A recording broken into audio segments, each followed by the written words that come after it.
Section 4. Conductors.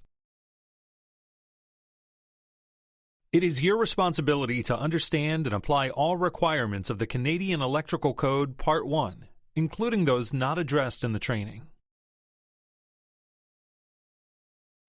Do you want to know how to take this course? Hi, I'm Nathan, your subject matter professional for this learning. I will help you to understand and be able to apply the requirements of the section of the Canadian Electrical Code, Part 1. The aim of this training is to provide new knowledge and to support the development of new skills that you can apply immediately to your job.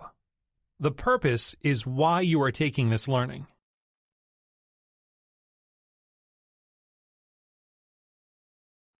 To directly support the purpose, this learning has identified objectives. Here is what you will learn as you take this training.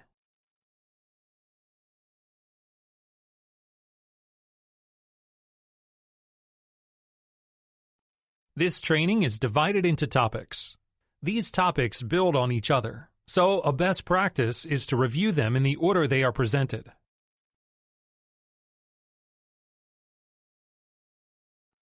Save or print a copy of the Quick Reference Guide. It is located in Resources. Use this Quick Reference Guide to take notes and as a practical job aid for this code section.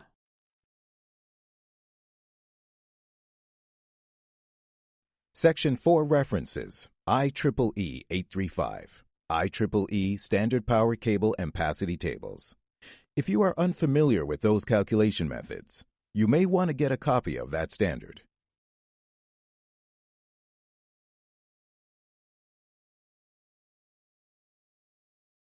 As you know, the Canadian Electrical Code includes many key terms in Section 0 in definitions. The term conductor may refer to individual conductors, conductors contained within cable assemblies, or contained within flexible cords. The ampacities for conductors in Section 4 are maximum values. Depending on the type of installation, the listed ampacities may require correction factors that will reduce the listed values. AWG is a standardized wire gauge system for the diameters of round, solid, non-ferrous electrically conducting wire. The cross-section area of each gauge is an important factor for determining its current carrying capacity. As a wire diameter decreases, the gauge number increases. For example, the diameter of 4-gauge wire is larger than a 12-gauge wire.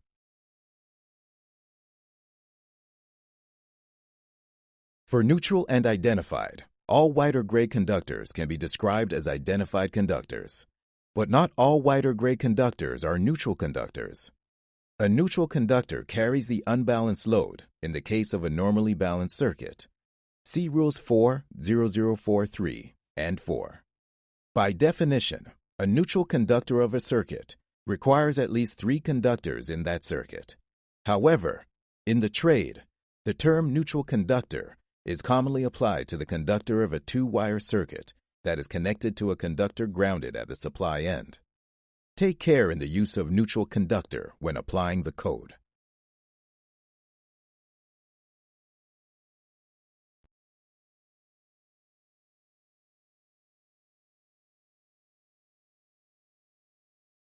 A conductor is a conductive material that is constructed for the purpose of carrying electric current.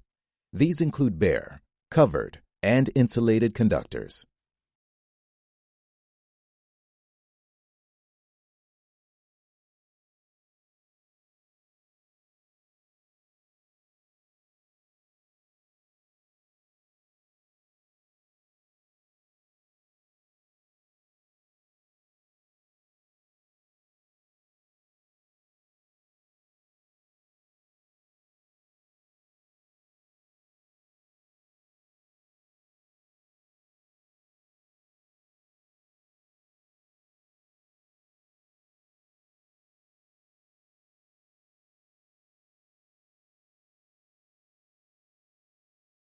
Section 4, unlike the other sections of the code, has no subsections.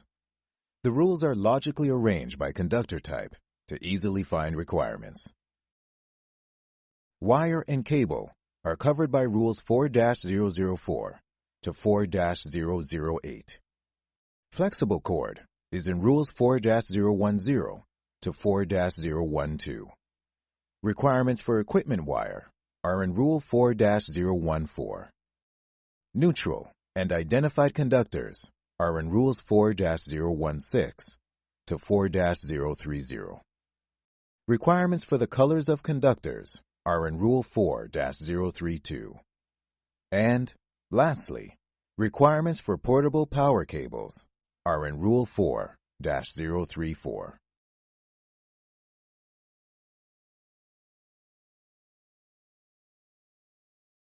It is important to distinguish that conductor requirements covered by Section 4 are for conductors in services, feeders, branch circuits, and photovoltaic circuits.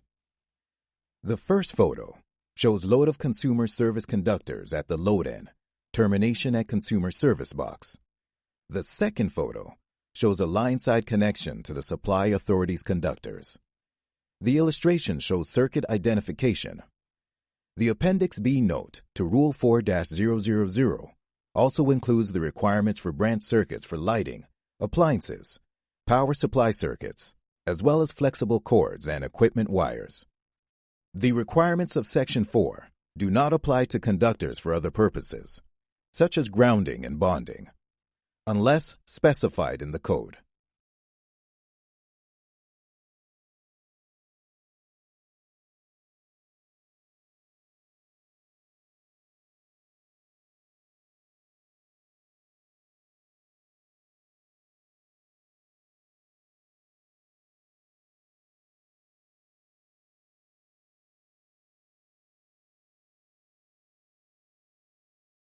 When sizing a conductor, the code allows two methods: using the tables of the code, or calculating ampacity using the method in IEEE 835, Standard Power Cable Ampacity Tables.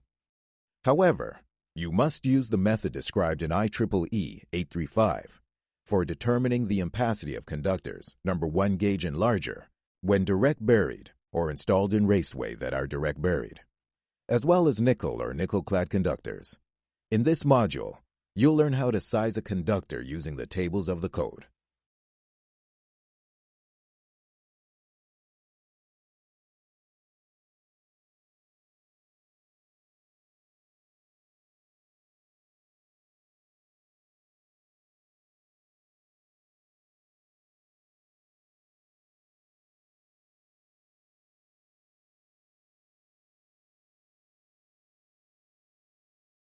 Rule 4-002 specifies the minimum size of insulated conductors that can be used, based on the conductor material.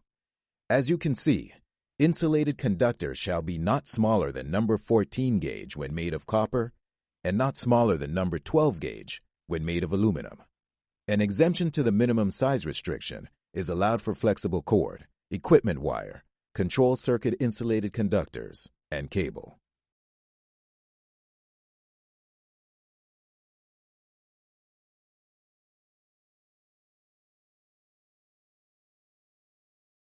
Take a look at Rule 4-004. Subrule 1 references Table 1, Table 2, and Table 5C, and selected Appendix D tables. Next, you learn about conductor material and insulation.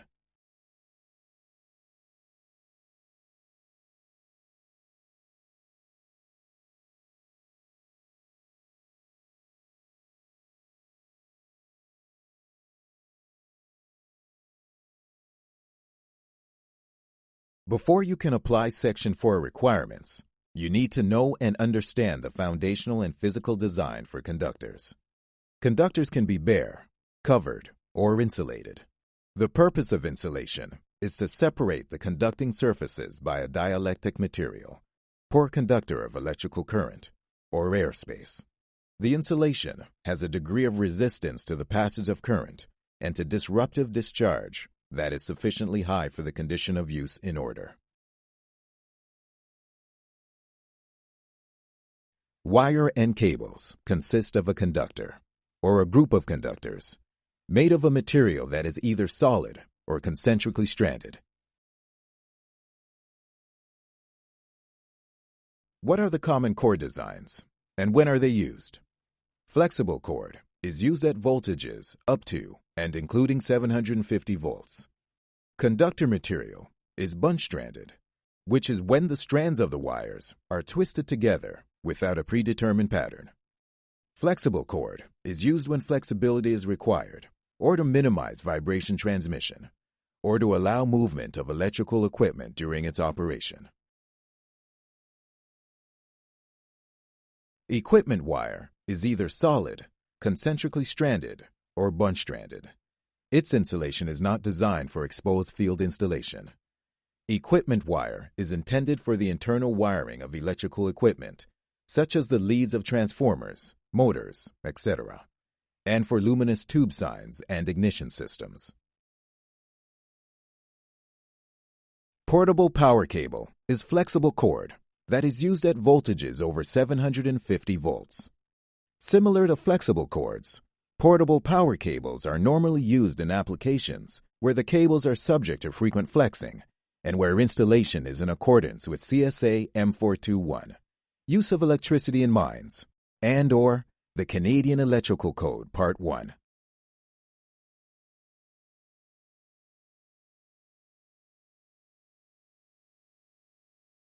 Why have insulation? Select to view a short video.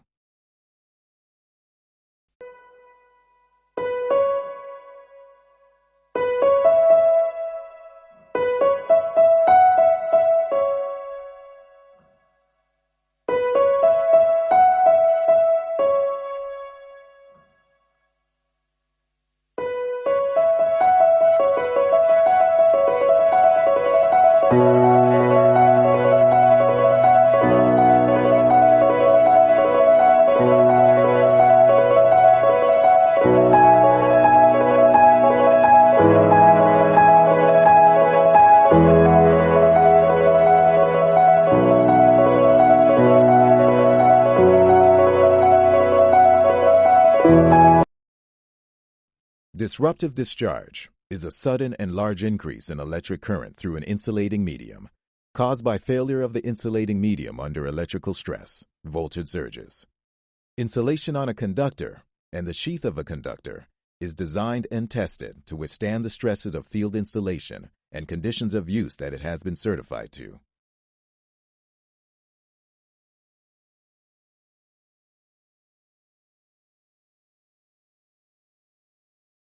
Ampacity tables indicate the maximum ambient temperature on which they are based. Code users must know the ambient temperature of the installation. If the ambient temperature will exceed the value stated in the table, apply Table 5A correction factors.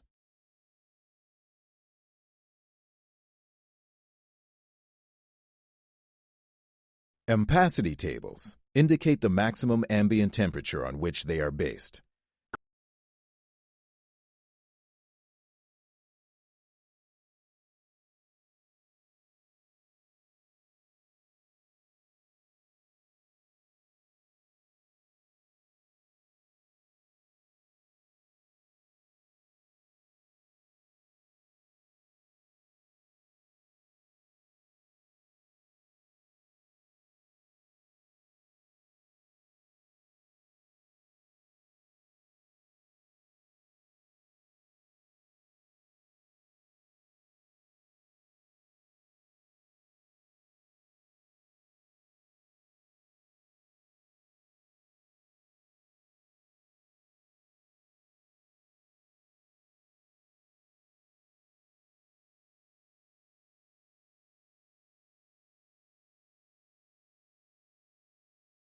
Code users must know the ambient temperature value stated in the table.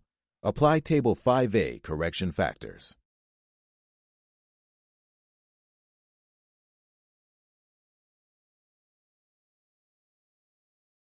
This illustration shows typical markings on conductors.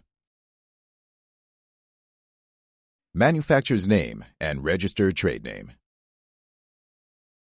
Conductor size in gauge or kilocircular mils, and area in millimeters squared. Certification organization and file number. CSA type designation. Conductor material. Insulation temperature ratings. Insulation voltage rating. Other testing conditions.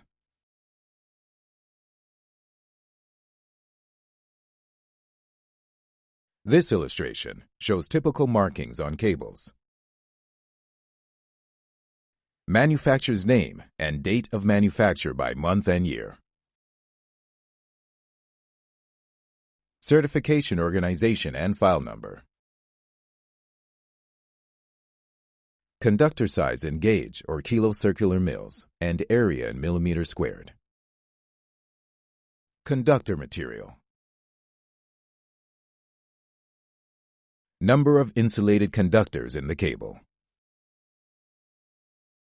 CSA type designation.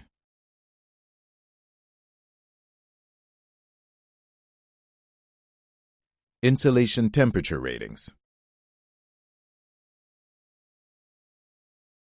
Insulation voltage rating. Other testing conditions.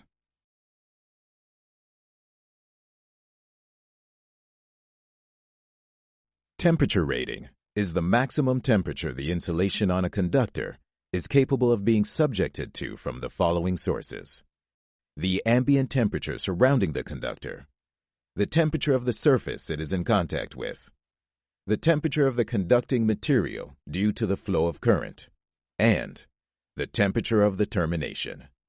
The maximum temperature rating of conductor or cable is determined by using the CSA designation and cross-referencing that designation with Table 19 based on the conditions of use.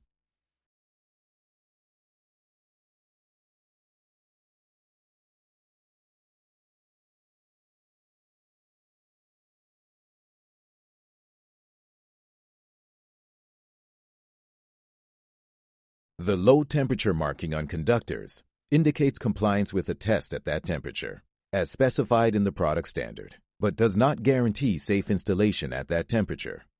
Take care when installing cables at low temperature, which is below -10 degrees Celsius. You should precondition the cable at higher temperatures prior to installation and avoid mechanical shock from dropping the cable. You should not unreel the cable too quickly or bend it sharply or quickly. Consider future movement of the conductor at low temperatures after installation.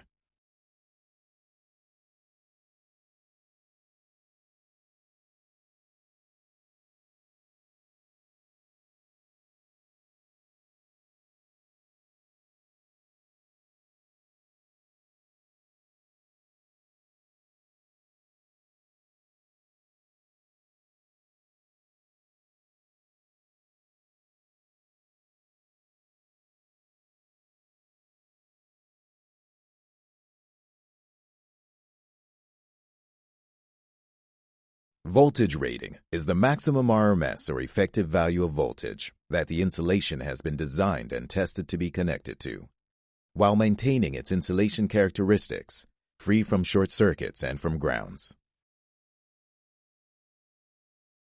Flame spread rating requirements and definitions are given in the National Building Code of Canada.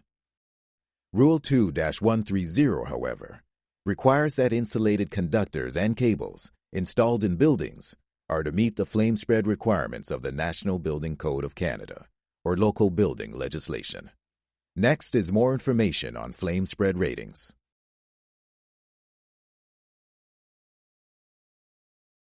Flame spread rating is an index or classification indicating the extent of spread of flame on the surface of a material or an assembly of materials as determined in a standard fire test as prescribed in the National Building Code of Canada. The CSA classification system is made up of the letters FT, signifying flame test, followed by a numerical postscript to identify the test procedure to which the product has been tested. The postscript follows the test procedure's clause numbers as they appear in the standard and shows conformance to that test procedure only. There are 3 markings for wires and cables meeting the flame spread requirements of the National Building Code of Canada, without additional fire protection.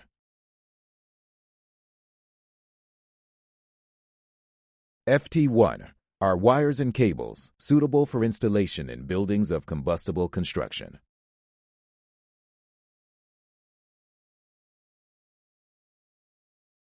FT4 are wires and cables suitable for installation in buildings of non-combustible and combustible construction, and spaces between a ceiling and floor, or ceiling and roof, that may be used as a plenum in buildings of combustible construction.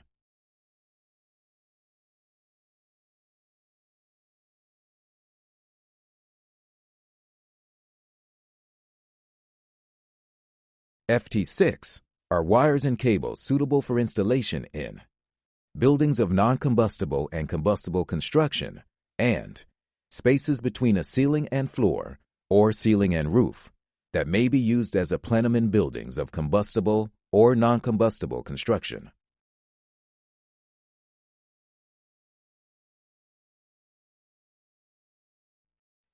For wire, you are most likely familiar with the American wire gauge number. Gauge is used to size non-ferrous conductors and non-ferrous sheet metal. The size range in the code is from number 4-aught, or 0000, the largest, to number 27, the smallest listed in the code. The wire diameter gets smaller as the gauge number increases. For conductors larger than number 4-aught, the code uses circular mill sizing. The size ranges from 2,000 kilo circular mills, the largest, to 250 kilo circular mills, the smallest. In kilo circular mills, the sizing is opposite to gauge, as the wire diameter gets smaller as the gauge number decreases. In case you are unfamiliar with this sizing unit, here are sizing equivalents. Next, you learn about wire and cable requirements.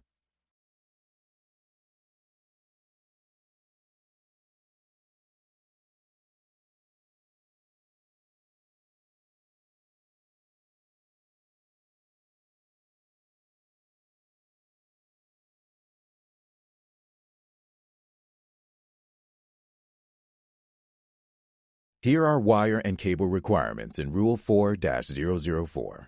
The following tables list requirements for wire and cable.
Use flexible cord for installations of 750 voltage or less when flexibility and no vibration transmission is required. Rule 4-010 gives the minimum size requirements for conductors in flexible cords as number 18 gauge. The rule also requires conducts in tinsel cord to be no smaller than a number 27 gauge, and for cords for use with specific devices to be no smaller than the number 20 gauge. For ampacity, Rule 4-012 requires the use of the ampacities listed in Table 12.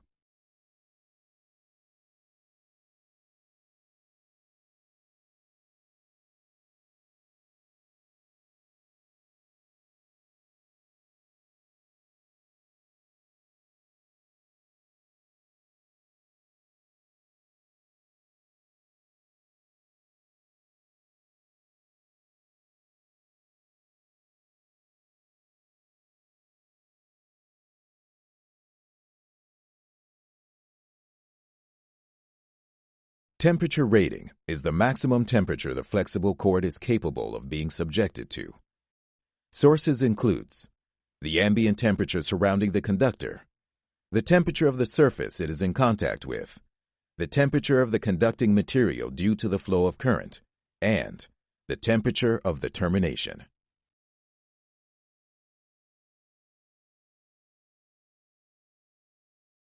Flexible cord designations are available in different temperature ratings. Table 11 lists flexible cords with multiple temperature ratings. Users are to verify the cable has the proper temperature rating on the cord for the application before installation.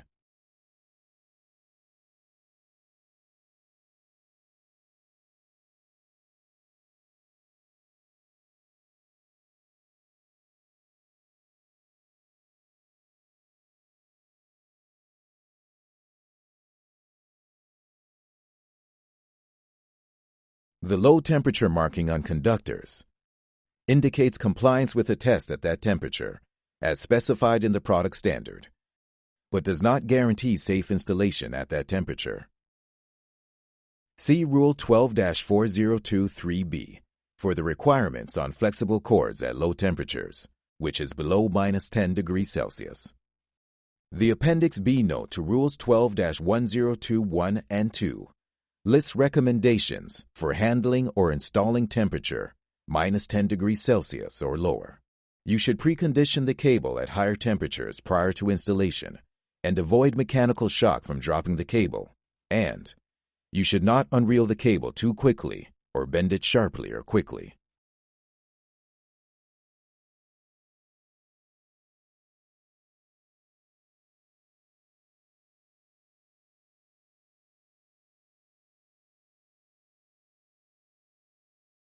Equipment wire requirements are in Rule 4-014 and as specified using Table 12. Use portable power cables for installations over 750 volts when flexibility and no vibration transmission is required. For ampacity, Rule 4-034 requires the use of Tables 12A to 12E. Rule 4-0323 requires that where color-coded circuits are required, the following color coding is to be used, except in the case of service entrance cable and when modified by other rules of the code. Here are other color coding and identification requirements of the code.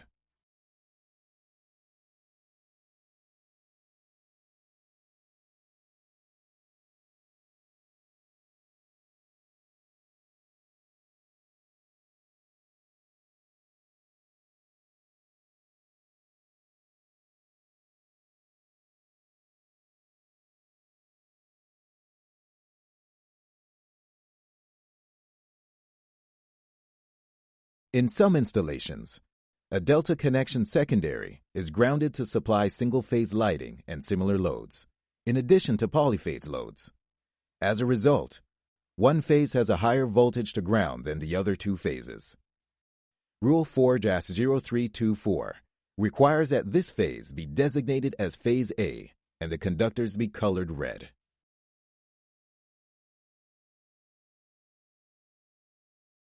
When a panel board is supplied from a 4-wire delta system, Rule 4-0325 has two requirements. One is that the grounded conductor be located in a compartment that is provided for single-phase connections.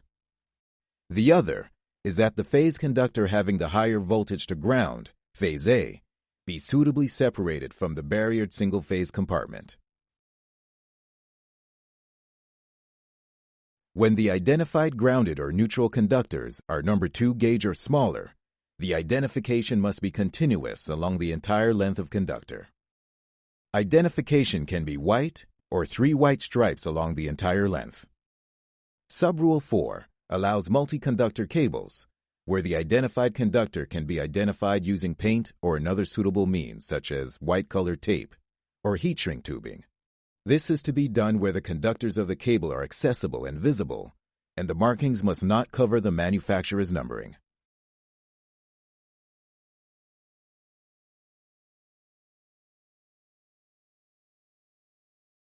Rule 4-026 has the same intent as Rule 4-024, but applies to the insulated neutral, identified copper, or aluminum conductors larger than number 2 gauge. In these installations, the identification can be continuous, or the conductor can be labeled or marked in a permanent manner at each end and at each point where the conductor is accessible. This can be done with paint, white colored tape, or white colored heat shrink tubing.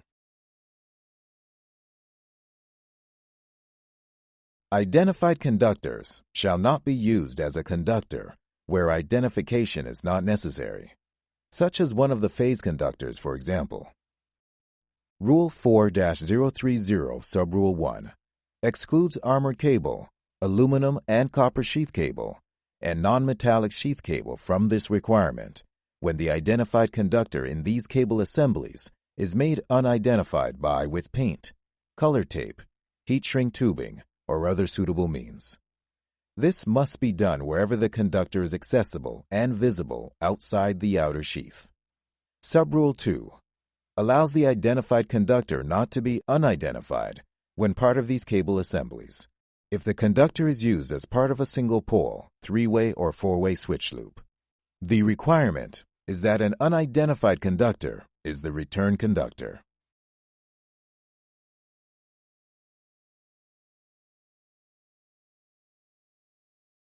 The covering of the other circuit conductors is to show a continuous color contrasting that of an identified conductor.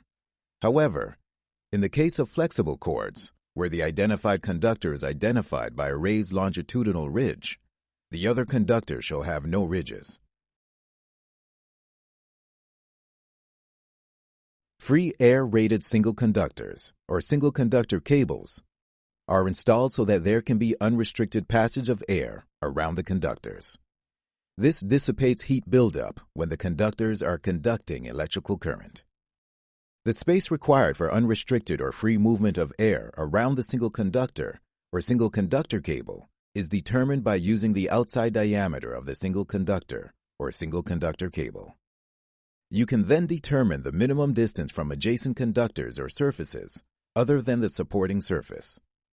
This minimum space, as well as airflow going to this space, is to be maintained throughout the life of the installation.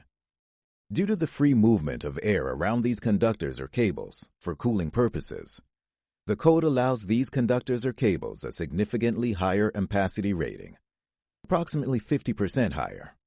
Due to lack of air movement, significant heat build can occur in the enclosures where these conductors or cables terminate.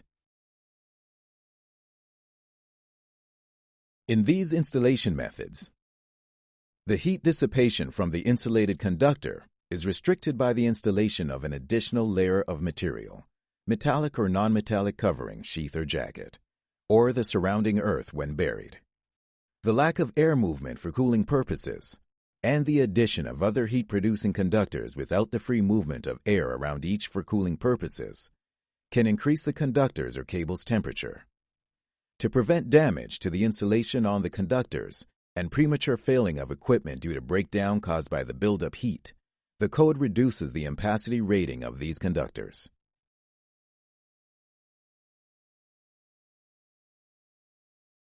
When determining which temperature column to use, the temperature limitations of the equipment must be considered as per Rule 4-006 when using code tables. For example, the breaker shown is listed for 75 degrees Celsius wire only. This does not prevent the termination of a 90 degrees Celsius wire. It means to prevent undesirable heat buildup, So assign the 90 degrees Celsius conductor to the maximum opacity for a 75 degrees Celsius conductor. Note that this only applies to the first 1.2 meters of conductor measured from the point of termination.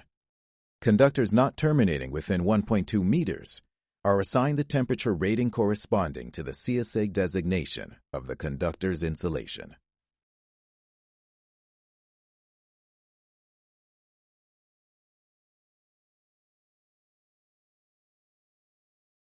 For a field-installed insulated conductor as illustrated, use the lowest of either the equipment's termination temperature or the conductor's insulation temperature.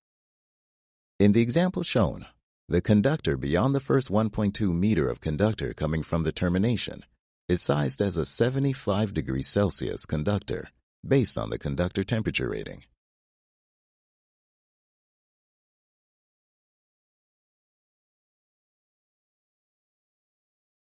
When an equipment termination temperature is not listed, the code defaults to the following: 60 degrees Celsius for equipment rated 100 amperes or less, or marked for number 1 gauge or smaller conductors. 75 degrees Celsius for equipment rated more than 100 amperes, or marked for conductors larger than number 1 gauge. Note that all circuit breakers are tested to a 75 degrees Celsius maximum.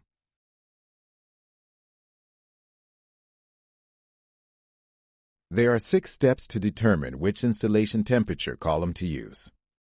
Click and move the slider to see and learn how.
There are a number of rules in Section 4 that guide installation correction factors. These factors are determined by the installation conditions and are applied to the ampacity table that is being used for the particular installation. These correction factors reduce the ampacity of the conductor or cable to prevent damage from higher levels of heat. Click or move the slider to see and learn about correct factors.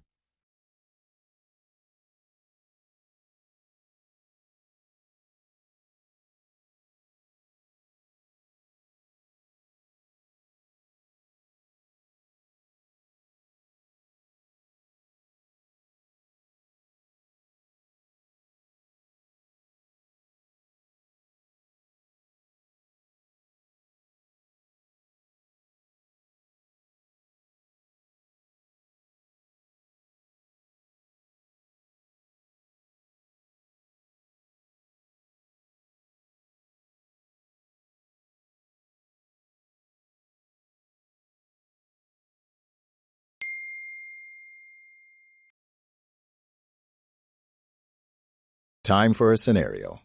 Please read the scenario and follow the instructions to submit your answers.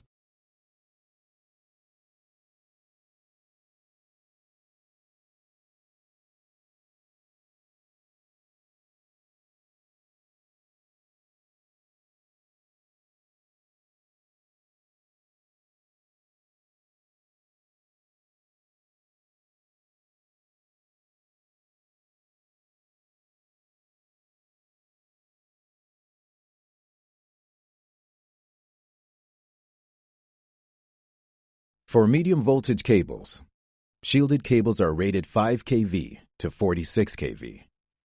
Sizes are number 2 gauge to 1000 kilocircular mils, as specified in tables D17A to D17N for the configurations described.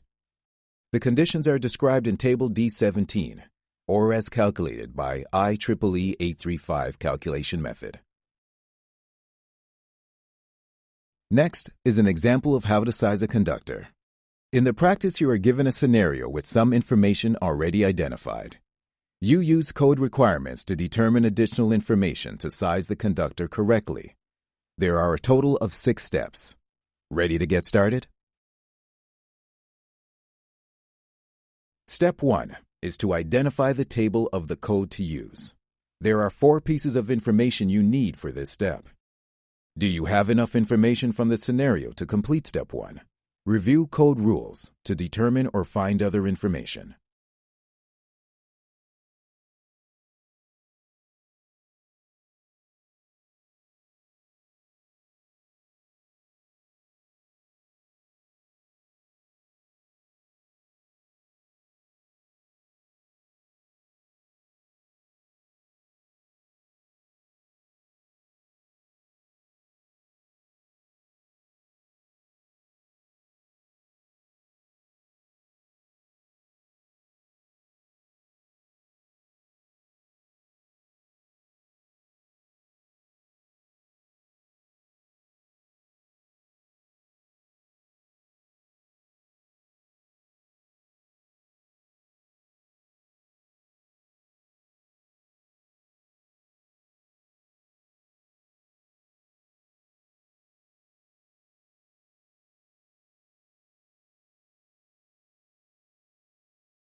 Step 2 is to determine the conductor's insulation temperature rating using the correct table of the code, either table 11 or 19, and using Rule 4-006. There are 2 pieces of information you need to identify.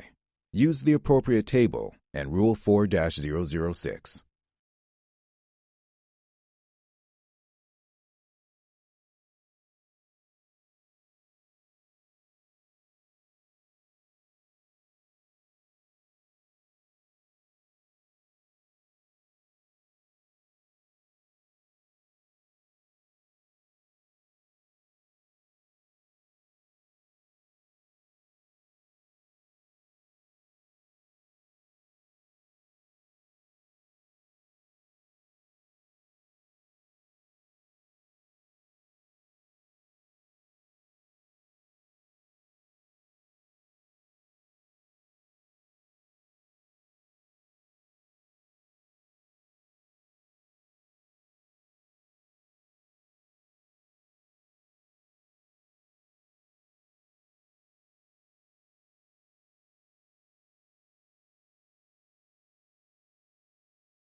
Step 3 is to apply the correct load type, determined by applying Rule 8-104.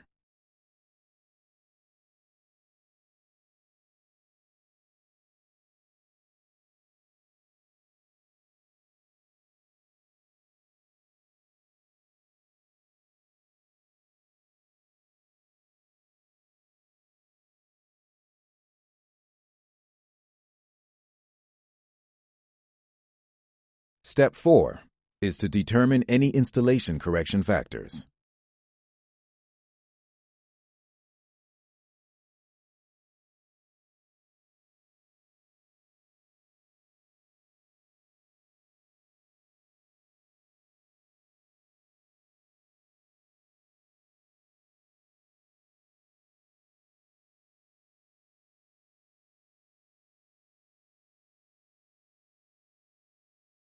Step 5 is to determine the minimum size of the conductor using the information from steps 1 to 4.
Step 6 is to determine if a voltage drop calculation on the selected conductor size is necessary, based on Rule 8-102.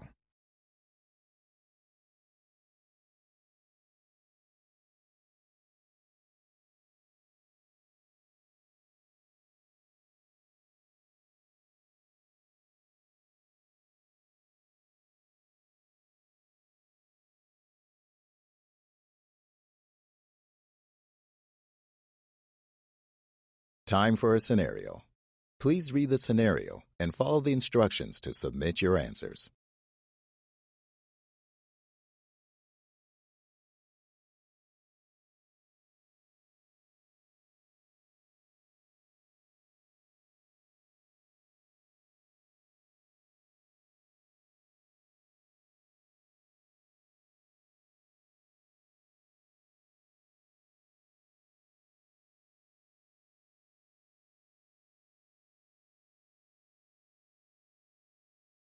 Table D17 has the conditions of use for tables D17A to D17N, which are tables and diagrams of ampacities for shielded cables rated 5 kV to 46 kV.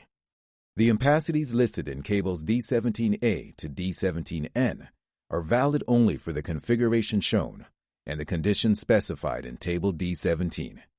A change in any one or more installation conditions or cable construction will result in a change in maximum conductor ampacity.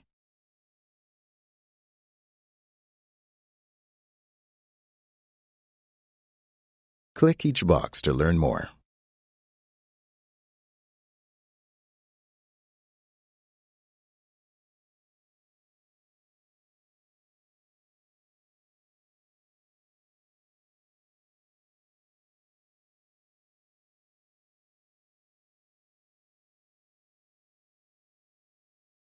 Rule 4-018 explains sizing the neutral conductor.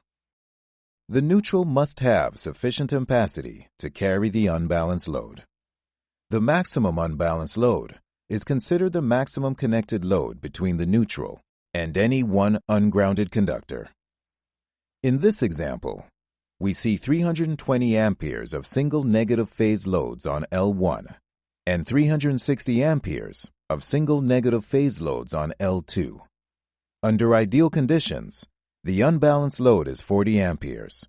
However, the maximum this neutral could carry is 360 amperes.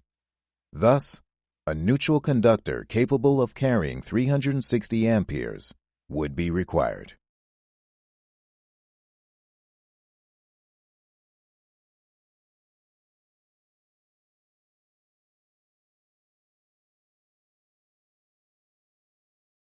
You covered a lot in this course. This summary helps you to recall the main concepts and requirements of this code section.